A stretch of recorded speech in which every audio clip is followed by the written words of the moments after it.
Welcome back to HytaleExclusive. It's been a long time, but I'm Ray Malichan, and today, and over the next few weeks, we'll be diving into more Hytale content than ever before. We'll start by breaking down the 16 minutes of fresh footage, combat, weapons, and movement. Everything that shows the game coming to life, along with some screenshots.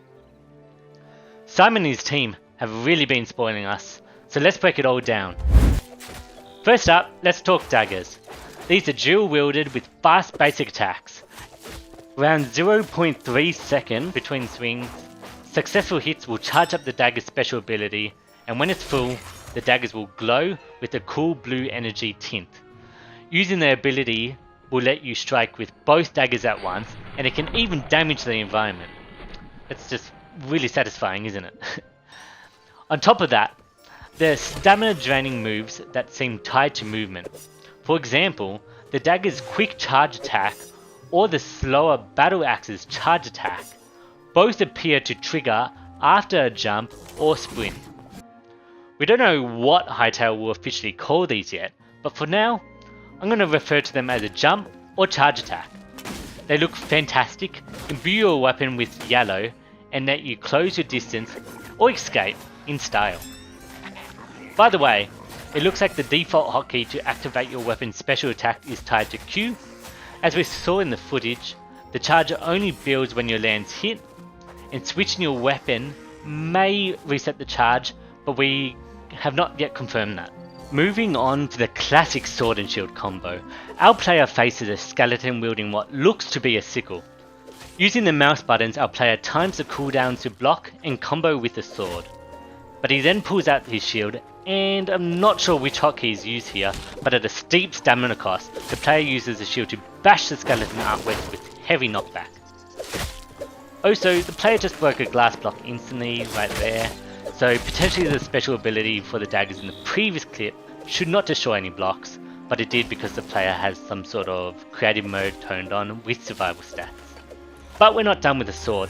The special ability looks like it's a 360 spin followed by a forward strike with a crazy amount of knockback, and probably a lot of damage behind it too.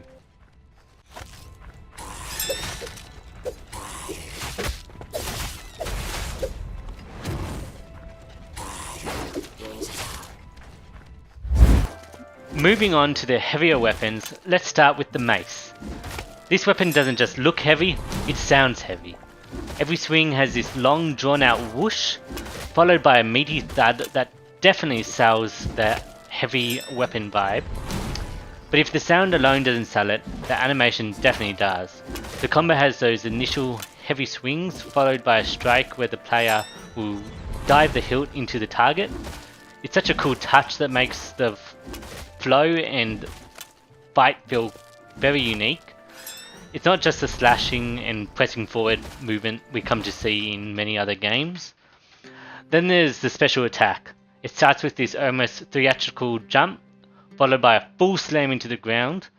As you can see, the impact makes the skeleton buckle for a split second before recovering. It doesn't look like it's a full stun, but it's still a really satisfying animation to see. Now onto the battle axe. Just like the mace, the sound design here is fantastic. You still get that long whoosh as it swings through the air, but when it hits, instead of a thud, you get this sharp slicing sound, instantly giving the weapon its own feel. After a few more slices, when you hear that crisp ding sound, you know your ability is fully charged. It's perfect when you've got multiple enemies pushing too close, and it honestly just makes fighting groups way more fun.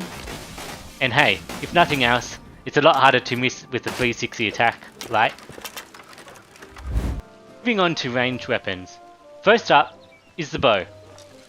Watching the footage clip after clip, you get a real sense of its trajectory and how its special ability works, shooting 3 arrows at once without consuming any ammo.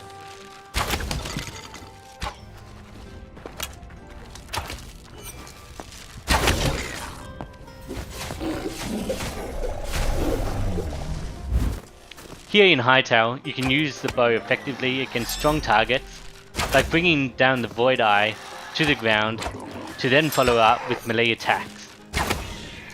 Next up is the 6-bolt crossbow. We didn't see its special ability yet, but even so, it already stands out as a great hit and run weapon. It definitely will be a pain to verse in PvP, but there are the gap closing charge attacks that should provide counterplay. Outside of PvP against mobs, it looks like a solid addition to your arsenal, and I can't wait to try it in game. Finally, for someone like me who loves moving around to flank enemies, we can't ignore the two really cool movement features already in Hytale. First is the rolling tumble, which you can activate when you land, which will prevent fall damage. With the right timing, you can even chain it into a slide. This should keep your momentum and let you flow straight into whatever move you want to do next. Just don't slide into a wall, we don't know what happens there. The second is the 3-block jump with mantling, which lets you reach for 4 blocks, or you can just use it to catch yourself on the ledge. Both of these together are going to make getting around Hytale feel really smooth, and honestly, just a lot of fun. Before wrapping up this video, I also want to lightly touch on the inventory and the current state of food in Hytale. We've seen a few glimpses of the inventory so far, and it has a clean layout, large stacks of items, and bag capabilities. This is a great start, and it looks quite easy to manage, even in the middle of combat. There's definitely more to uncover here, but what we've seen already looks promising, and honestly, I think we're going to get a lot more details on the inventory, masteries, magic, and food recipes very soon, so I'll definitely be making a dedicated video on all of that when we do. As for food, there isn't too much to break down yet beyond the healing it currently provides, but we do have some really encouraging news straight from the Hytale team. It sounds like food is going to become a much deeper system than what we've seen so far. This was shown in Simon's tweet yesterday, where he states that food can be way more interesting than a simple hunger system. In the long term, we will explore mixing ingredients for food that gives unique buffs, such as using activity-based meals like a mining stew for faster swings, prep for combat, feed NPC villagers, and overall get a quality system going tied with bonuses or potentially a food mastery system. He goes on to say, right now, the cooking system is still pretty basic, but early access is where they plan to expand on it heavily. And knowing this community, especially the modders, there's going to be no shortage of ideas. So while the food system isn't fully realized yet, the direction sounds really exciting, and we'll just have to see how it evolves once early access comes around. I'm honestly really stoked to be getting back into making videos again, especially now that we're finally getting a steady flow of new Hytale info. If I missed anything, or if you spotted something cool that I didn't mention, please drop it in the comments. I'd love to hear your thoughts. Anything like, what's your favourite special attack so far, and what makes you most excited as we get closer to early access. And if you want to keep up with all the new Hytale content the team has started dropping like candy, make sure to subscribe so you don't miss any of it. Until then, stay curious, stay sneaky, and I'll see you in the next one.